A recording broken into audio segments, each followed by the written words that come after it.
భద్రాద్రి కొత్తగూడెం జిల్లా ఆళ్లపల్లి మండలం మర్కోడు గ్రామంలో నిరసనకు దిగారు గ్రామస్తులు. వర్షాకాలం వస్తే ఎస్సీ కాలనీ దేవుడిగుడి మట్టి రోడ్లు బురదమయం అవుతున్నాయని ఆవేదన వ్యక్తం చేశారు. వీధుల్లో గ్రావెల్తో నిర్మించిన మట్టి రోడ్డుపై నిలిచిన వర్షపు నీటిలో వరి నాట్లు వేసి నిరసన తెలిపారు. అధికారులకు స్థానిక ప్రజాప్రతినిధులకు ఎన్నిసార్లు చెప్పినా పట్టించుకోవడం లేదని ఆగ్రహం వ్యక్తం చేశారు. వెంటనే తమ గ్రామంలో సీసీ రోడ్డు నిర్మించాలని డిమాండ్ చేశారు గ్రామస్తులు. మా పరిస్థితి ఇట్లుంది, మరి రోడ్లు కావాలి మాకు. మేము గుడికి వద్దామన్నా, నాట్లకు పోదామన్నా, సిరికడ పడ్డ పగులైనా జారి కింద పడతారు చాలా మంది. ఆ దారిలో నాటేసే ప్రాబ్లంగా ఉన్నది. మాకు రోడ్డు కావాలా, ఎట్లా చేసైనా మాకు రోడ్డు కావాలి సార్. ఎన్ని సంవత్సరాలైనా మాకు రోడ్లు కాటాలేదు. మాకు రోడ్లు కావాలి, మేము మంచిగా పోవాలి, మంచిగా రావాలి సార్.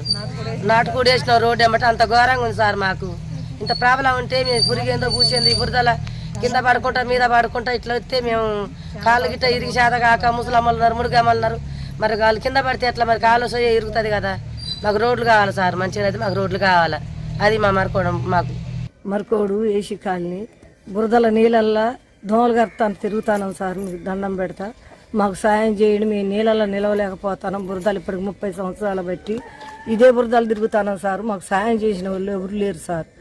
మీరన్నా ఒక సాయం చేయండి సార్. మాకు సీసీ రోడ్ అయితే మేము మంచిగా ముసలి పిల్లలు జల్లలు మంచిగా తిరుగుతాం సార్. మమ్మల్ని దయచేసి మీరు మాకు చేయండి. బురదలు నడిచి నీళ్లు దోమలతో చచ్చిపోతాను సార్. మాకు సీసీ రోడ్డు కావాలి సార్. గత 20-30 సంవత్సరాల నుంచి ఈ రోడ్డు శాంక్షన్ అంటారు, పోయట్లేదు సార్. ఎవరు బాగా బురదల పిల్లలు ఇబ్బంది పడతారు బడికి పోవాలన్నా. ఈ రోడ్డు పెద్దలు తిరగాలన్నా అసలు బయటికి వెళ్ళేటట్లు 80-90 సంవత్సరాలు ఉన్న వయసు ఉన్నారు ఈ దారికి. ఇక ప్రభుత్వాలు వస్తానే పోతానే కానీ రోడ్డు అయితే శాంక్షన్ అవుతుంది అంటారు, కావట్లేదు సార్. దయచేసి మాకు ఈ రోడ్డు ఒకటి శాంక్షన్ చేయాలని కోరుకుంటున్నాను సార్. మీ రైతులు అందరము వ్యవసాయం చేయడానికి పొలానికి పోవడానికి దారి ఇది.